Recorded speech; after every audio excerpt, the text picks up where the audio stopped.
Greetings and welcome to our daily walk through the scripture for March the 6th. Our readings for today take us in Numbers chapter 8 and 9, Mark chapter 13, 14 through 37, Psalm 50, 1 through 23, and Proverbs chapter 10, verses 29 through 30. And again, this is one of those days where I got to choose what to talk about because there's a lot. I mean, there just is. There's so much here, and I love it.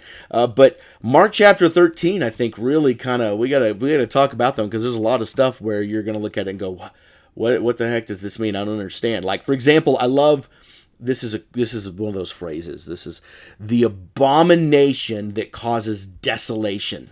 I mean, what a name, what a title, right? I mean, it's almost like Lord of the Rings, the desolation of Smaug.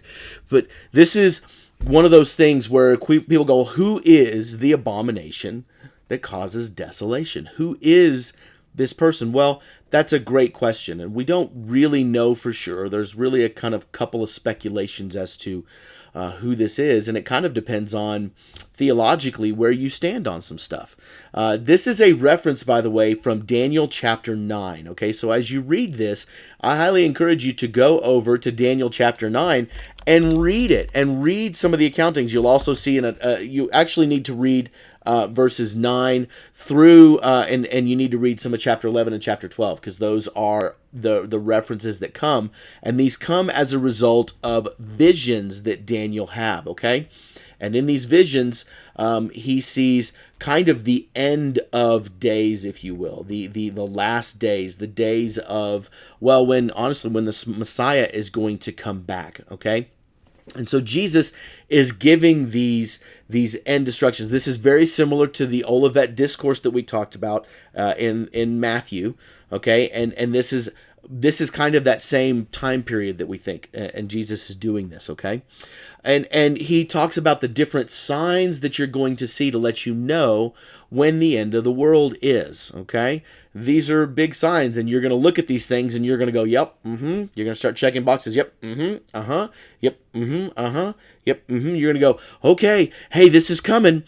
Well, Jesus says these are the beginnings of birth pangs, okay? That's what verse 8 says. It's going to talk about wars, rumors of wars, nations against nations, kingdom against kingdom, earthquakes, famines. We kind of have all this stuff, okay? But basically, there's going to be the biggest sign of all is when you see the abomination that causes desolation.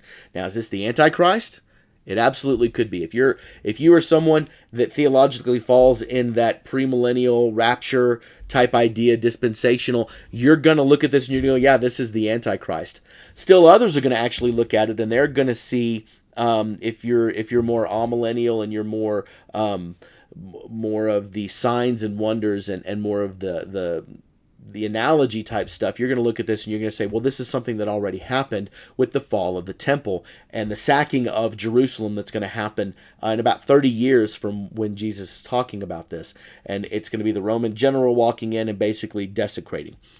Wherever you fall on this, you have to know that there are some apocalyptic ideas that come with this, that this does come with a little bit of the messianic return, okay? Because then it says in verse 26, at that time people will see the Son of Man coming in the clouds with great glory and power, okay? So Jesus at some point during this season is going to be coming back. He talks about how we need to learn this lesson from the fig tree.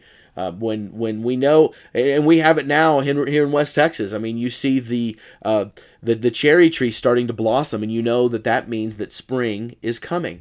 It's the same thing with the fig tree. You know that summer is coming. You know that these things are going to come to pass when you see these signs coming.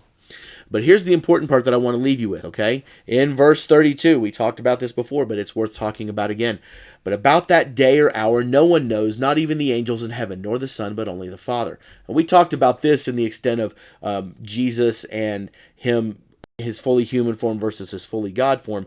But this is the point of today's conversation. We don't know when it's going to happen, but we are to remain diligent as if it's going to happen at any moment. Verse 35, therefore keep watch, because you do not know when the owner of the house will come back, the owner of the house being God, whether it be evening or midnight or when the rooster crows or at dawn. If he comes suddenly, do not let him find you sleeping. What I say to you, I say to everyone. Watch. In other words, we as Christians need to be living our days diligently, as if God is going to come back right now. Okay, it didn't happen yet, but it could. And so we need to be ready. We need to be making sure that we are living fruitful lives that honor God. Not because he needs our help, but because we need the reminder. We need a life of obedience. We need a life that makes sure that we are choosing and honoring God and reflecting God in our actions. Okay, that's it for our conversation for today. Have a blessed one. We'll talk next time.